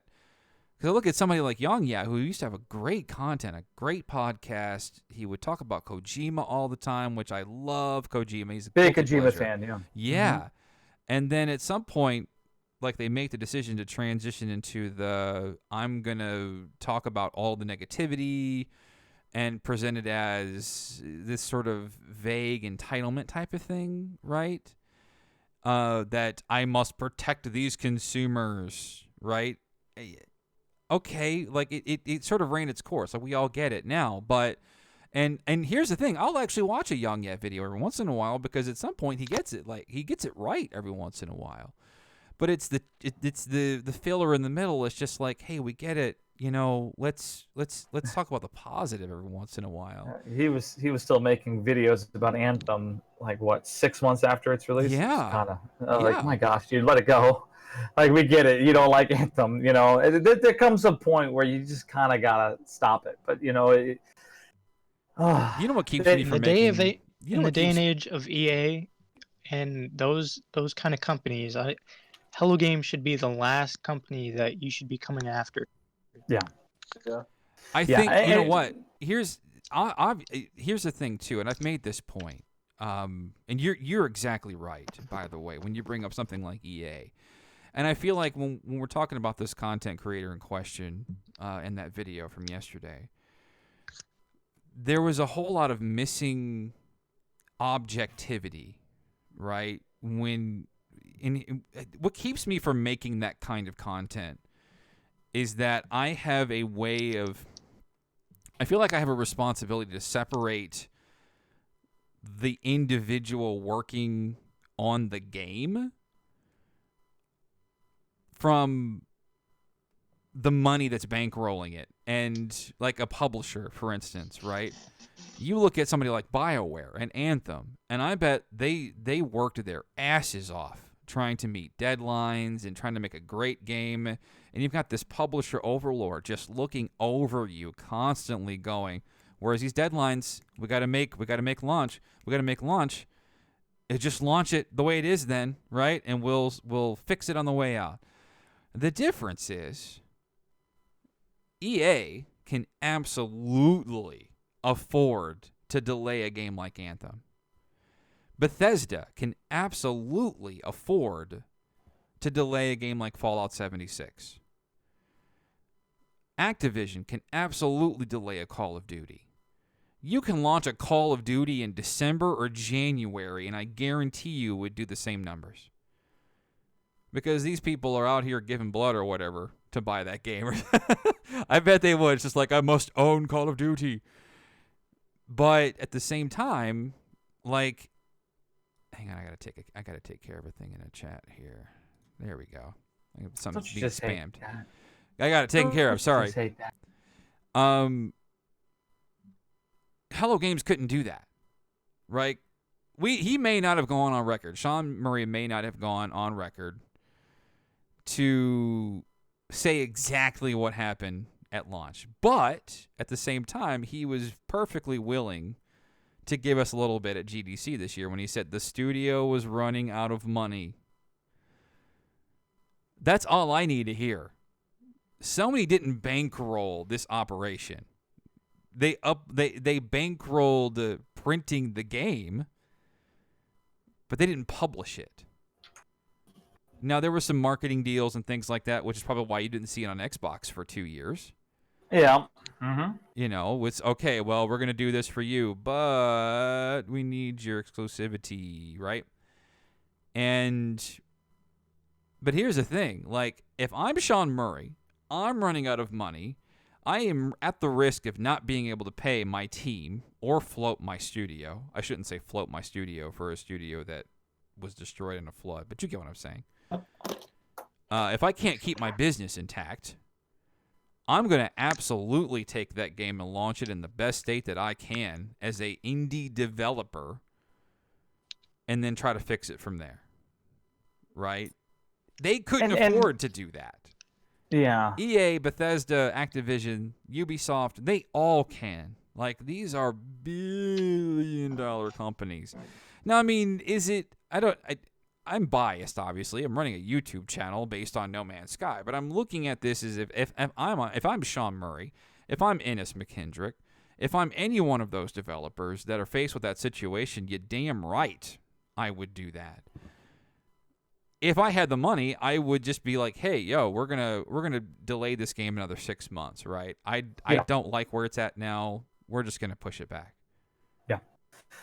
And you know, the other thing to bear in mind is, and a lot of people have been asking me, you know, how is it they can keep doing this 3 years after launch, update after update after update? And you know, when you have games like Star Wars Battlefront, which has now released twice in the time that No Man's Sky has been out, It definitely had to go. It had to undergo an evolution. Right? We've had like 3 different CODs since No Man's Sky has come out, and you know, how many other different games, et cetera, et cetera, et cetera. You know, how does No Man's Sky get away with all these updates and not charging for them? And the thing is that the very nature of No Man's Sky itself being procedurally generated, they have a very small team, very small overhead, and they're selling like hotcakes. Number 2 yesterday on Steam, might be number 1 today. I haven't checked, but it was at number 2 at one point on Steam yesterday. Mm-hmm. Yeah, I saw that. And yep, choo choo. Sean said choo choo. But the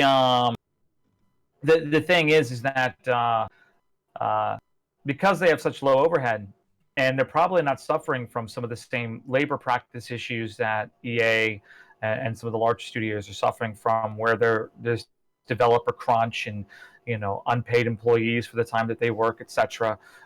It seems to me that just off the base game sales and what their procedure generation tech is allowing them to do, have a practically infinite game. For all intents and purposes, you just throw sand into it, and people are still exploring and finding new things, and they're doing it with what many would consider a skeleton crew. It's impressive. I said last year and I stand by what I said last year. Hello Games is about a decade ahead in the procedural generation tech, ahead of any other game developer at this point. You have to celebrate at least that. Yeah. Right? You can They're- hate they're- on every aspect of this game, but the Yeah. fact that they made giant planets that you can Mhm. just walk around if you want, like Yeah.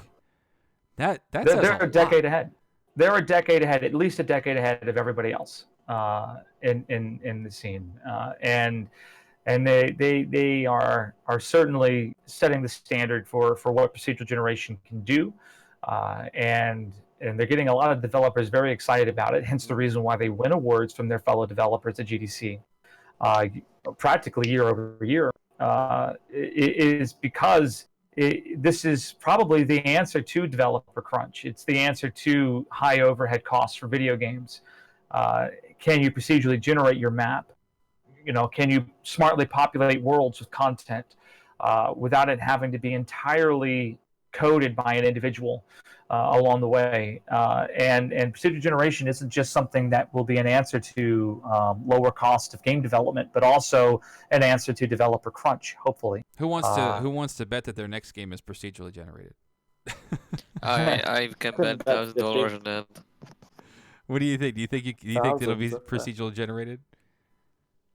Don't they already have a next game sort of announced that it doesn't seem procedurally Two. generated? Two. No, so no. So They you've do. They've got, got one that's a smaller game, Mhm. and then they've got this massive one that's not been revealed yet. correct. They announced that they're working on it, but it has not been revealed. Yeah. So you got the last campfire, Which- right? That's their little tiny project. Yeah. I'd like to point this out. Like Yeah. every game that Hello Games has made so far has been a passion project.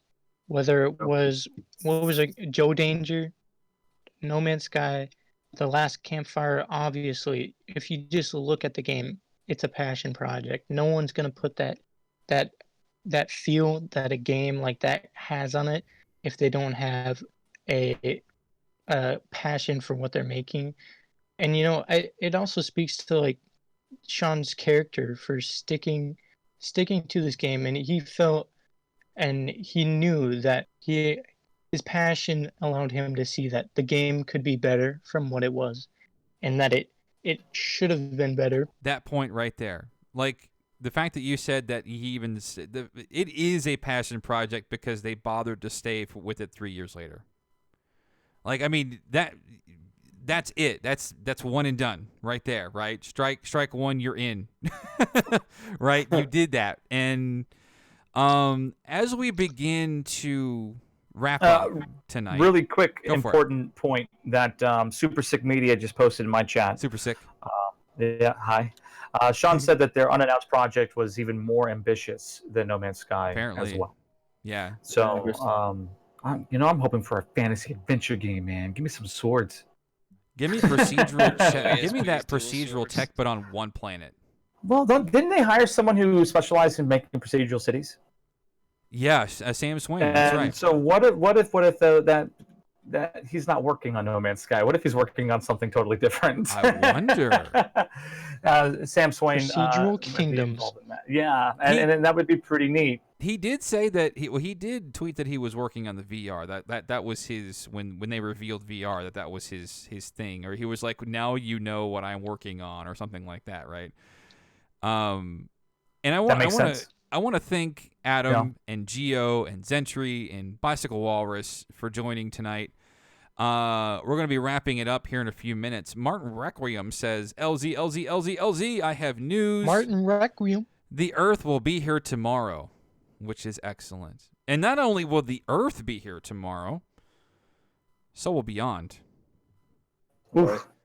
Think about that for a second. Just put that under your pillow tonight. That's just And the Sean mind-blowing. Ferry will take I'm it. quietly getting super psyched about the unannounced Hello Games project. I'm I anxious. want to know what's next. Yeah. And Isn't now it that they're crazy? bankrolled, right? They've got that's Well, the fun thing mhm. about this whole 3-year thing is that they've got the money to do it, right? I think Indie Gaming was sharing some of their earnings that I think is publicly available out there, and they got money. They definitely got money.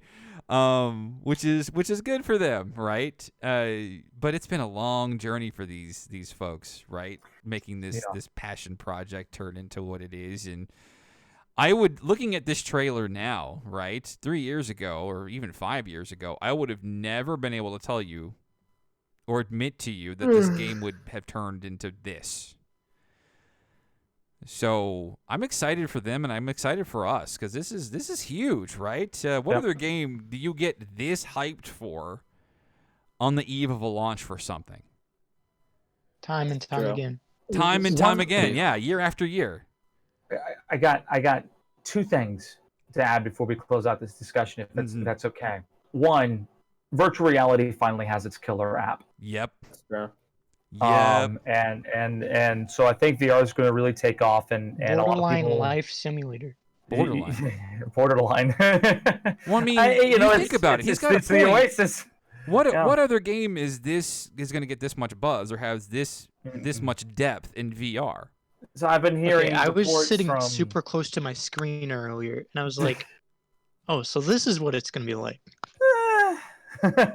So I mean, I play on VR. I have PSVR myself, and it's unlike, if you've never used VR before, it is mind altering. It's very different, and I believe Sean when he says that when he put that VR headset on, it was as though he was playing No Man's Sky for the first time. Hey BW, and you know that's getting a free VR update tomorrow. Your PS4 version, right?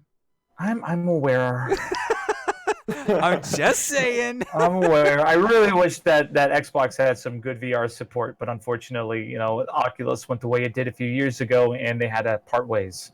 And it was unfortunate, but it was necessary for Microsoft, and I understand that. And I'm hoping next generation they'll have a VR solution, especially since they did kind of miss the window for the VR killer app, which is No Man's Sky. There's no doubt about that. Now, of course, Nostos is coming out a little later. We'll see how that goes. Yeah. And you had a second thing too, right? You said the VR killer app. And here's the second thing. And guys, I want y'all to look at chat real quick. Just everybody, just direct their attention to chat. See my rival. Real quick. Here we go. There you go. That's the second thing. All right, hang on. Sorry, I didn't. You could join the LZ. You can get the dope badge. How about that badge? Yeah, it's a dope badge. I don't see enough LZ in the chat. I'm just saying the man freaking deserves it. Thank you. I try. I do. And I thank you for joining. I thank everybody else for joining. I thank Ivy Mike for being here. He said he had to work tonight, so he couldn't be part of the call, unfortunately. But I'm grateful to have you in the chat, and I'm grateful to have you as a member. I also want to, before we go, because Cobra's firing up, and I definitely want to raid Mr. Cobra. But, of course, we got donations from JC. We got Laughtercraft joining the LZ. Michael donated. KJ PC donated. DK Lulz. Howie Tempest. 8-Bit Inquisitor. Or 8-Brit. Sorry, I misread that. Elka Durgan. Like it just I don't see the R in the Brit, so I just. I mean, you messed it up just like you messed up your British accent earlier, man. It's a thing. Oh Jesus! I definitely messed that up. Absolutely. Oh, that was horrendous. It was worse than mine, and mine's terrible. Guys, I want to wrap this up tonight, and I wanna do something special now. In the chat here, I'm gonna pop a link, and I would like everybody that is with us right now to click that link. That's going to the Cobra Subcast, right? He's going to play us out for tonight. This is going to be huge, right? Oh, yeah. I had to say something for it. This isn't the pre-show. He's going to play us out. Yeah, he's the comedian at the end of the show, but I'm just kidding. Obviously, he's the big show, the main event for tonight, everybody. Go rate Mr. Cobra and tell him. Do a hashtag LZ raid. Hashtag LZ raid. Go over there. Tell him what's up. Say hello. Give him some love in the chat and giving him LZ raid, everybody. Thank you so much for joining tonight. I love you all. Thank you for the donations. And good luck tomorrow. And be here tomorrow for more live coverage of Beyond as it happens, everybody. Love you all. Peace out. Thanks for having me, Legacy. Appreciate you. Thanks. Thank you, Sarah. Thank you, everybody.